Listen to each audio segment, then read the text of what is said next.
Good evening and welcome back to the Fancy podcast with me and Nonso Arinzechi as usual. This is our show and we have to talk football, talk players, talk transfers on the Fancy podcast and talk issues that are controversial about players as well. But today we will look at Joao Neves. Joao Neves to Paris Saint-Germain, deal done and dusted. The player is currently having his medicals now and he will sign a 5-year deal with an option of 1 year extension as well. The deal per se will worth close to 70 million euros. That is what is out there, which is about 53 million pounds plus a 10 million euro add-on for the player. And additionally, Renato Sanchez will move to the other side as well. I think Paris, for me, have gotten a good deal. Also, what do you think? I think so. I think the deal is quite good. To be sincere with you, he's 19 years old. He's just starting his career. Had a great season last time with Benfica. I was part of the Portugal squad that he just concluded Euros 2024. And there's prospect, And I think that's why the price tag is up to 16 million. Not as if he played much football, but the fact that he's young and he's got he could play as much as the next 8 to 10 years, for the team. So it's a good move. We just wait that this bromance huge returns. Paris Saint-Germain are a team who are known to winning titles and who are known to put power pressure on players. I hope the pressure will not be too young for the 90 year, but the fact that the boy can play, man. Watch the play at the Euros, the boy can play, can move the ball around. He's a very creative individual. And for Paris Saint-Germain, it's about getting the best players, to kickstart life after a certain Kylian Mbappe. So for me, it's the right way to go. And like you say, much as you can see on your screen that he plays in the defensive role, he can also play as a central midfield position. And if you can, he can also adjust himself to play a little bit in the attack. So, good acquisition. What a signing it is! But again, that shows you how much Benfica have lost some quality players in the last decade. Some top class players have emerged from Benfica, and they've all left for greener pastures. Okay, now, so if you look at Joao Neves now, look at what Joao Neves will bring to Paris Saint-Germain, this Paris Saint-Germain team. That is, if you look at the team, Mbappe out of that team now, they need experience, they need players that are willing to play, that are willing to run. What do you think, first of all, he will bring in terms of the midfield play for Paris Saint-Germain? Like you said, a bit of steel. It's something that he must bring. I think he's got that steel in him. You can see that he's a very, very quality player. And again, he's got lots of legs, Don't forget, as a young player, you got the ability to run around the pitch, cover some blades of grass. Remember a certain young N'Golo Kante where I said, I don't think he can play like this in the next 5-6 years. They need to catch up with him. And it has. But it has just changed that his boy has got the size, he's got an IQ. So for me, he's got the ability to run around the pitch, cover lots of distance, defensively solid. I think he takes into details. His defensive position is top notch. But again, you argue that he still lacks that experience. Maybe that's what he's going to get at Paris Saint-Germain.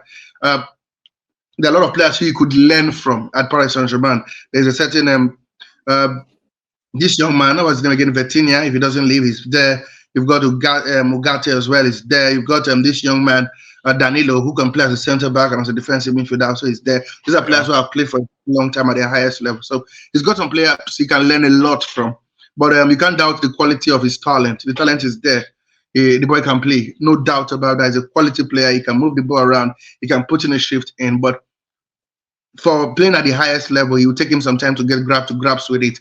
I don't think they will force him into the team immediately. They will allow him to mature, to grow one step at a time, one level at a time. And then maybe at some point, maybe towards the tail end of this season, or maybe the beginning of next season, begin to see what a player this Joao Neves is for Paris Saint-Germain. Okay, he has played 75 matches all throughout last season. Plus, if you look at the 50 domestic matches he played, and also the matches he has played in the Europa League prior to the quarterfinals where they lost against Marseille last season, scored 4 goals. You wouldn't say as a defensive midfielder or as a central midfielder, goals is not part of his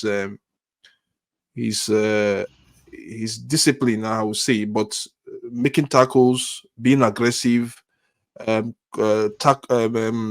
cutting out passes and making the right passes to the other players forwardly should be what he should have as one of his greatest assets.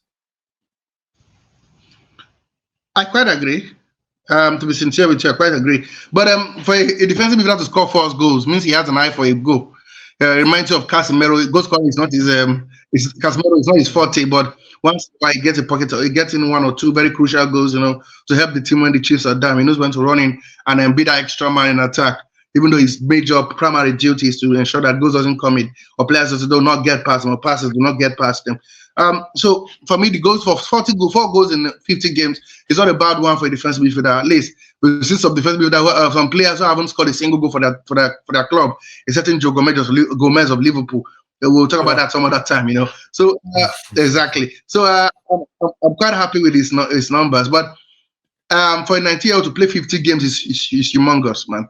I don't think they managed him well last season. But again, like I always tell you, man, if you're good enough, you're old enough. Old enough, yeah. But it's Benfica.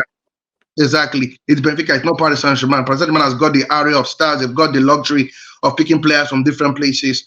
And they've got the luxury of having two strong 11, They can play, they can change the 11 the next game and it will have maybe a ripple effect or a serious effect on the team. So the boy will now have to learn how to share, pick his games, play during his time, play his turn, and be able to go through that rigorous process of squad rotation. Not every player loves it, but as a team as big as Paris Saint-Germain, you have to get used to it. And again, he's 19 years old. He would argue that this is the time of his career. He needs to play every other day of the week. But I think it was overused as part of Benfica, and we know why, because of the quality. And that's why PSG are paying 60 million pounds for his services. But I think that would not be the case at Paris Saint-Germain. He would have to come in maybe one every other game. But I think he's got quality and he can grow to become one of the best midfielders in the world in the nearest future. Okay, moving on from where he was as a 16 years old when he signed when he joined as a 16 years old when he joined the first team for Paris. If you look at let's just go back and look at what he has. He has played for the Portugal under 15, under 19, under 20, under 21, and currently he's in the Portugal national team at age 19. Yeah. If you look at him, look at Kobe Mainu, you look at other young midfielders coming into the ranks, and you say the future is bright for football. These are all generational talents, and they provide different ideas for their team respectively. For Joao Neves, I've seen him played for Benfica several times, and wow, I said this guy. If you look at him as a central midfielder, he has an excellent link-up play, just like Kobe Mainu as well. If you look at him as a defensive midfielder, he sits there like an individual that has been doing the job for years. I think for me, if you agree with me with this statement I want to be, I think Paris Saint-Germain are really getting value for their money if he stays fit, if he stays consistent over time, and if he stays disciplined in terms of what his role will be going forward in the team.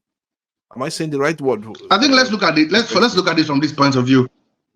Oh yes, you are. Oh yes, you are. I think his CV boosted. Look at when he won the Youth Champions League in 2021, 2022. For him to play in the national team at the age of 19, play 50 games for Benfica, always there in the national team, whether at the cadet level, at the senior level.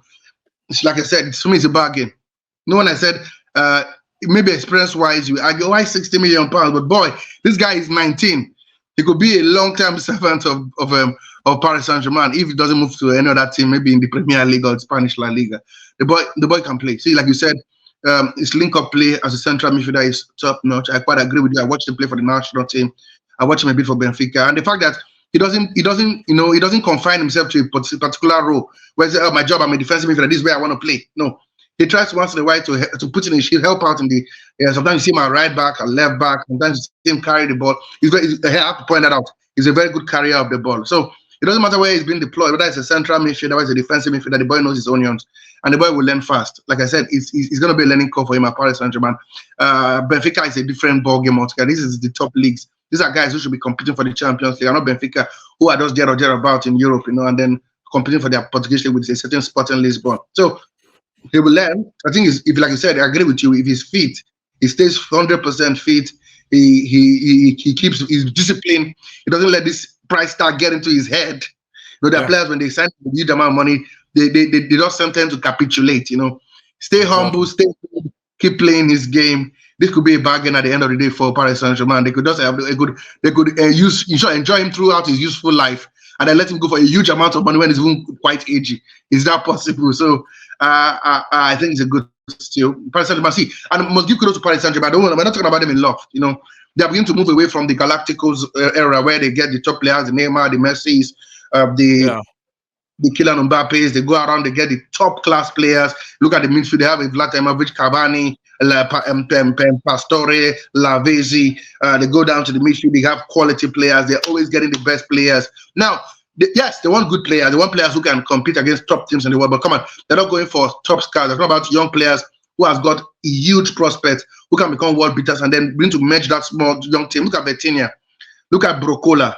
The guy, the boy can play. If there's no Mbappe, it could be a mimic. And then I look at this boy, Neves as well. Look at Donorama, how well he's done well for himself.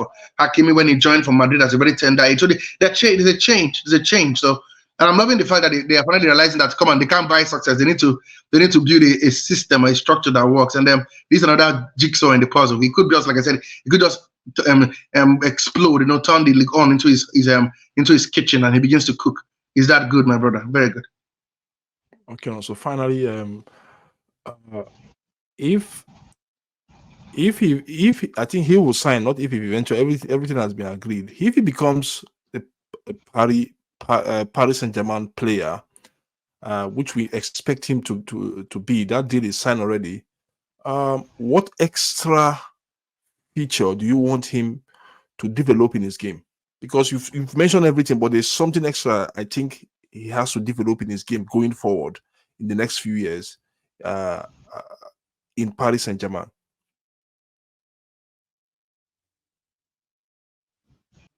Can you hear me? I can hear you. Go ahead, Can you Nonso. hear me? Go ahead. Yeah, I think maybe it's passing. I think maybe it's passing range. For a central midfielder and defensive midfielder, you are told that when you get the ball, your job is to find the nearest midfielder or the nearest player close to you. Don't try to make it too. Don't be too elaborate. Don't be too intricate. Just get the ball, walk out the ball, pass, walk out the ball, pass. So I think for a player who wants to go to the highest level, we've seen deep line midfielders who can boss the game on their own. They are deep line Yeah, midfielder, but their passing can decide and keep games. We've seen the likes of Xabi Alonso when he was at Madrid, when he could sit from his midfield and get a pass and open the whole way. Ronaldo is in front of goal already. We've seen Pirlo as well, another player who I love playing a deep line role. Pogba began to own that role until you know what happened. So for me, I think what you watch on is his range of passing. He's a fantastic ball winner, fantastic tireless worker. He's a like you said, he knows how to cover up for his teammates. He's good at that. He snips at chances when when the team didn't broke down. But now, oh, thank you very much. That's a defensive midfielder role. Now, you want to up your game. You need to work on your range of passing. Ability to pick a pass from 40, 30 yards, and break a high line or a strong defense with your penetrating pass and letting go of a free man. Those things count. Those things win games. We saw that with Cruz last season when he picked the ball and found Vinicius Junior against Bayern Munich, and everything Bayern Munich were doing capitulated over. You know what I'm trying to say, man. exactly. So Yeah, it's about that long range of passing. He's 90. I don't want to put too much pressure on the boy. But I think it's something that if he can improve, boy oh boy, that boy could turn the world into his house, his home, because the boy can play, the boy can work hard. He just, like I said, if he adds this, man, at the age of 19, wow, I don't think he will stay too long at Paris Saint-Germain. Trust me. exactly. So for those who are watching this video till the end, kindly subscribe, kindly hit the notification bell, and smash the like button as we continue a lot to grow fancy football together. Thank you also for being part of the show today, and hopefully we'll come back here with another exciting episode of the Fancy Podcast. Absolutely. Thank you very much for being part for everything. But guys, come on, do like, subscribe, share. This is your channel. Our job is to give you the latest happenings around the football palace. Thank you very much.